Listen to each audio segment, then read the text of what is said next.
Usually we believe our eyes. Sometimes we have a hard time believing our own eyes. Something is very unusual. I have a little more difficulty with that than most. I'm one of the small percentage of people that was born with a congenital prosopagnosia, just a moderate case of it, which means I don't recognize faces as well as most people.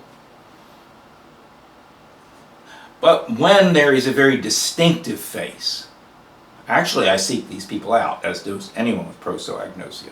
But when someone has a very distinctive face, yes, I see them. I notice them.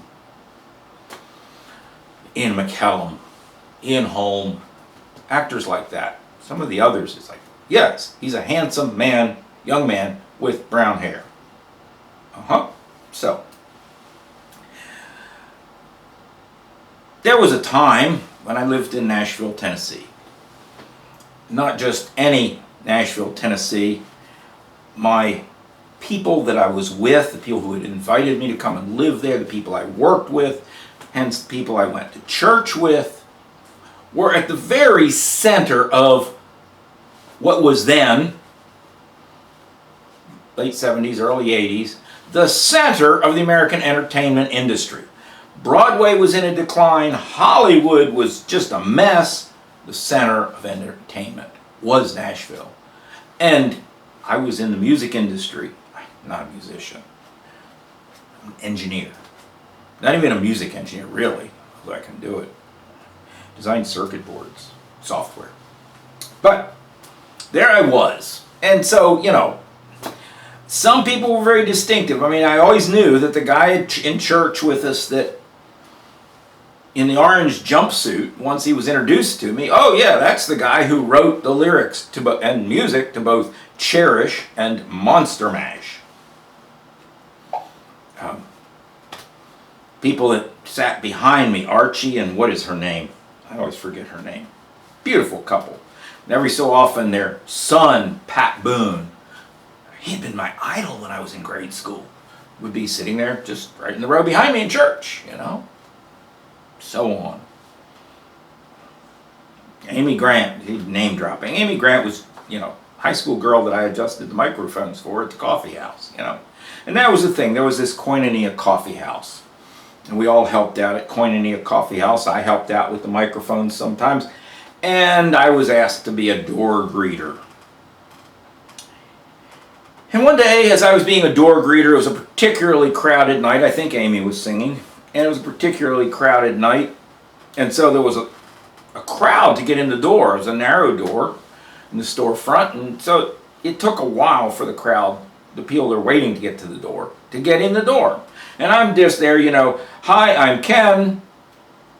Glad you could be here tonight. Hi, I'm Ken. Glad you could be here tonight. Hi, I'm Ken. I have a good evening tonight. You know, I'm the world's worst door greeter, but that was my job. And I see back there somebody, I'm going, that looks just like, what would it be to go through life looking like? People must joke at you all the time. Maybe I'll make a joke about it when he gets to the door. You know, you see, when I was young, late elementary school, middle school age, something like that, a new singing and comedy group burst upon the TV scene. Black and white TVs for most of us in those days. Variety shows like Ed Sullivan and some others. And they were called the Smothers Brothers. Dick and Tommy Smothers. Now, Dick Smothers, I wouldn't know from any other, you know, Dick Smothers, Ricky Nelson's big brother, Paul Anka. I mean, you know, they're just handsome men with young men with brown hair. But Tommy Smothers, with that tall, bald dome that he had, distinctive face. I mean, you knew. You know, you glance at the TV and go, oh, there's the Smothers Brothers. Not because you saw Dick, but because you saw Tommy. And I mean, wow, Tommy Smothers, you know. So, people work their way up toward the door. And I'm about to think of what I can say. I make too many jokes. I've got to cut that out. And I reach out my hand. I say, "Hi, I'm Ken." And he says, "I'm Tommy Smothers." Now, it shouldn't have been incredulous to me that that was Tommy Smothers. The people that he was with, just from their demeanor, these were the people that drive Cadillacs in that town, or Corvettes. I mean, they were music industry, entertainment industry bigwigs. Well, why would they be coming to that little coffee house? Because it was the happening place those days. All right. But I was still incredulous. How could that really be? I mean, my first reaction was, yeah, you look so much like him that you introduce yourself as him all the time. And finally, it took me a year later to really get it through my head. Yes, that was the real Tommy Smothers. That was not somebody who happened to look like him, who liked to impersonate him. That was the real Tommy Smothers. He would be friends of a lot of people that I knew, just ordinarily. But our minds reject it. When we think we are small, when we think we are nothing, or we think that nothing like this happens in our life, our minds don't accept it. I mean, the classic situation. A person is going through their daily routine in the city, typically, and they're going through the same routine they go through every day. It's ordinary, or they're visiting a city. Hey, we've taken vacations before. This time we're visiting Atlanta, or this time we're visiting Jacksonville, whatever. And suddenly, they're being robbed. A mugger is sticking a gun at them and demanding. And what's their reaction? Do they flee? Do they defend themselves?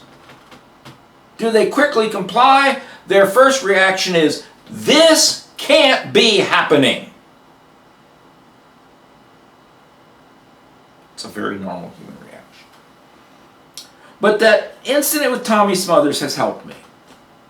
Because as I looked back on that and how long it took me to realize, yes, that really was Tommy Smothers. My eyes were telling me the truth. It helped me to analyze and to accept, and literally 2 years or more after the event, that on the day that I was out in front of a somewhat obscure hotel in Khartoum, Sudan, on a hot summer day, waiting for a bus, and up walks Osama bin Laden, walks right up to me, stares down at me. He's a tall man. I mean, I'd seen his pictures thousands of times. TV, magazines, newspapers. Stares down at me and literally bumps into me and brushes past me and goes into the hotel. It took me 2 years, at least, to fully accept. No, that wasn't somebody who happened to look like Osama bin Laden. That wasn't, oh, he must have a son that looks like him, because it couldn't have been him. He's supposed to be in hiding. No. It really was him. But that event with Tommy Smothers, when I remembered, that's right, I had a hard time believing it was Tommy Smothers too. It's the human mind's refusal to accept that the exceptional is happening to us.